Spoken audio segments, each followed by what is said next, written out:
అంబజ్‌పేట marriage band. Marriage బండ్‌లో మల్లి alias Suhas పనిచేస్తూ ఉంటాడు. అక్క పద్మ అలియాస్ శరణ్య ప్రదీప్ ఆ ఊరి స్కూల్లో టీచర్‌గా పనిచేస్తుంటుంది.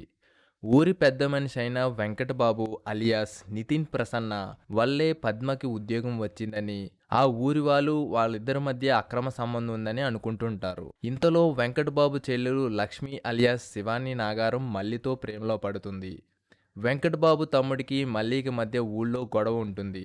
ఆ తర్వాత స్కూలు విషయంలో పద్మకి వెంకటబాబుకి మధ్య వైరం మొదలవుతుంది. మల్లి లక్ష్మిల మధ్య ప్రేమ సంగతి కూడా ఇప్పుడే బయటపడుతుంది. ఎలాగైనా ఆ కుటుంబంపై ప్రతీకారం తీర్చుకోవాలని ఓ రోజు వెంకటబాబు రాత్రి వేళలో పద్మినిని స్కూలుకి పిలిపించి అవమానిస్తాడు. ఆ తర్వాత ఏం జరిగింది? మల్లి లక్ష్మిల ప్రేమ కథ ఎలాంటి మలుపు తీసుకుందనేది తెర మీద చూడాల్సిందే. ఇక యాక్టింగ్ పరంగా మల్లి పాత్రకి సుహాస్ మంచి పర్ఫార్మెన్స్ ఇచ్చాడు.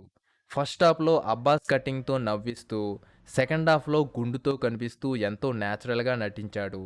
శరణ్య ప్రదీప్ ఈ సినిమాకి మరో హీరో అని చెప్పాలి. ఆమె పాత్రని డిజైన్ చేసిన తీరు, అందులో ఆమె నటించిన విధానం సినిమాకే హైలైట్.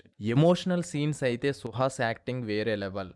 శివాని నాగారం లక్ష్మీ పాత్రకి తన పరిధి మేరకు నటించింది. ఆడదాని వెంట పడటం కాదు, వెనక ఉండటం మగతనం. ఓ ప్రాణం భూమి మీదకు రావడానికి కూడా 10 నెలలు పడుతుంది. అలాంటిది నిన్న ఉన్న మనిషిని ఈ రోజు లేకుండా చేసావంటూ వచ్చే డైలాగ్స్ అయితే హార్ట్ టచింగ్గా ఉంటాయి. ప్రొడక్షన్ వాల్యూస్ అయితే బాగున్నాయి. ఈ మూవీ ప్లస్ పాయింట్స్ అయితే emotional intense drama and Suhas Saranya నటన. నెగిటివ్ విషయానికి వస్తే లవ్ స్టోరీ సీన్స్ అంతగా ఆకట్టుకోవు. ఈ రివ్యూ కానీ మీకు నచ్చినట్లయితే like, share, comment and subscribe to Rummy tiles.